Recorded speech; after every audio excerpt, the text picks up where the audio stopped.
ఉమ్మడి వరంగల్ జిల్లా లీడర్లకు Congress party shock ఇచ్చిందా? ఈ దఫాలో ఓరుగల్లు లీడర్లకు మంత్రివర్గంలో చోటు లేదని తేల్చి చెప్పిందా? ఇప్పటికే 2 మంత్రి పదవులు ఇచ్చామని మరో పదవిని ఎలా అడుగుతారంటూ పార్టీ పెద్దలు రివర్స్ క్వశ్చన్ వేశారా? పార్టీ హైకమాండ్ ప్రశ్నల వర్షంతో ఢిల్లీ వెళ్లిన నేతలు షాక్ అయ్యారా? కానీ ఓ నేతకు చీఫ్ విప్ పదవి ఇస్తామని హైకమాండ్ పెద్దలు ఓరుగల్లు నేతను కూల్చేశారా?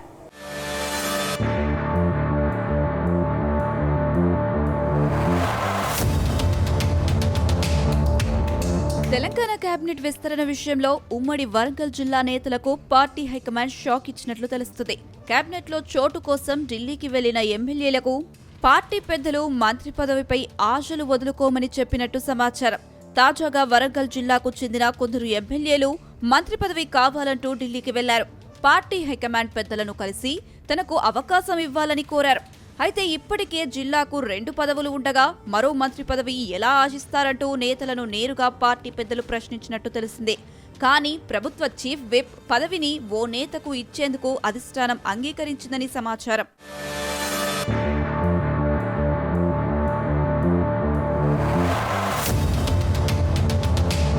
తెలంగాణలో కేబినెట్ విస్తరణకు ఇటీవలే కాంగ్రెస్ హైకమాండ్ గ్రీన్ సిగ్నల్ ఇచ్చింది.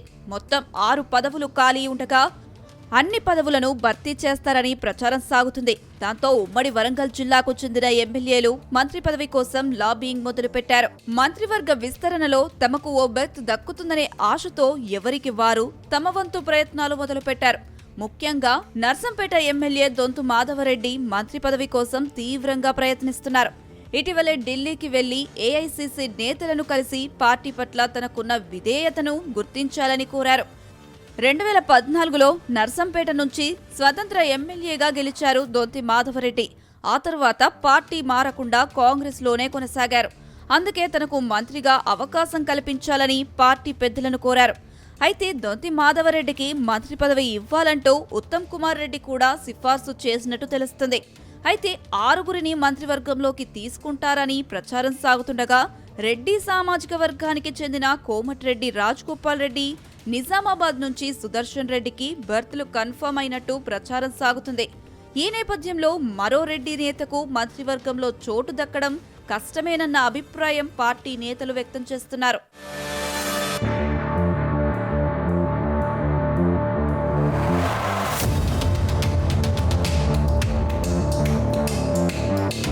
ఇక ఇటీవలే కాంగ్రెస్ నేత సినీ నటి విజయశాంతికి ఎమ్మెల్సీగా అవకాశం ఇచ్చారు. ప్రస్తుతం ఆమెకు మంత్రివర్గంలో చోటు ఖాయమైందని ప్రచారం సాగుతుంది. మహిళా కోటాలో విజయశాంతికి బర్త్ కన్ఫర్మ్ అయిందంటున్నారు.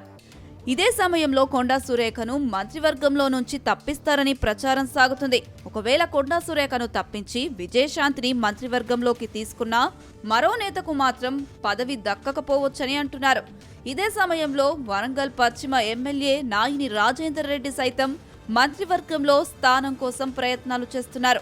కానీ తొలిసారి ఎమ్మెల్యే కావడంతో ఆయనకు ఛాన్స్ లేకుండా పోయిందనే టాక్ వినిపిస్తుంది. కానీ పార్టీ పెద్దలు చీఫ్ పదవి ఇచ్చేందుకు ఓకే చెప్పారని అంటున్నారు. అయితే రెడ్డి సామాజిక వర్గం ఎమ్మెల్యేలో ఒకరికి చీఫ్ విప్ పదవి ఇస్తే అది ఎవరికి అనేది కూడా ఉత్కంఠగా మారింది.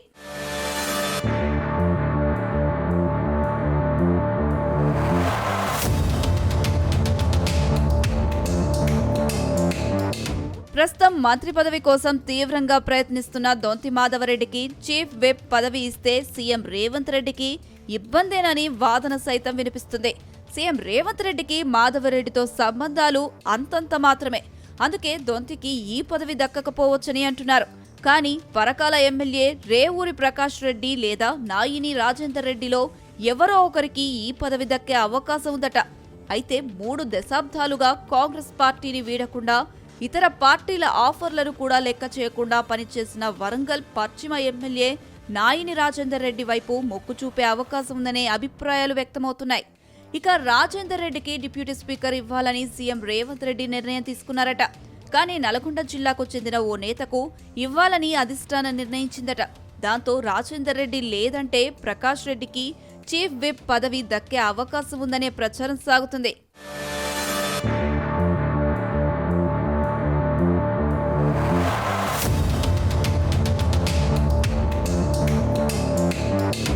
మొత్తం మీద హైకమాండ్ తీరుపై వరంగల్ నేతలు తీవ్ర అసంతృప్తి వ్యక్తం చేస్తున్నట్టు టాక్ వినిపిస్తుంది. వరంగల్ జిల్లాకు మరో మంత్రి పదవి ఇచ్చేందుకు కొర్రేలు పెడుతున్న హైకమాండ్ పెద్దలు ఖమ్మం జిల్లాకు 3 పదవులు ఎలా ఇచ్చారని ప్రశ్నిస్తున్నారట. ఇదే సమయంలో నల్గొండ జిల్లాకు కూడా ఇప్పుడు మంత్రివర్గంలో 3వ బర్త్ ఎలా కన్ఫర్మ్ చేస్తారని అడుగుతున్నారట. ఈ 2 జిల్లాలకు 3 పదవులు ఇస్తున్నప్పుడు తమకెందుకు ఇవ్వరని ప్రశ్నిస్తున్నారట. దాంతో వరంగల్ నేతలను పార్టీ పెద్దలు పునరాలోచనలో పడ్డట్టు ప్రచారం సాగుతుంది.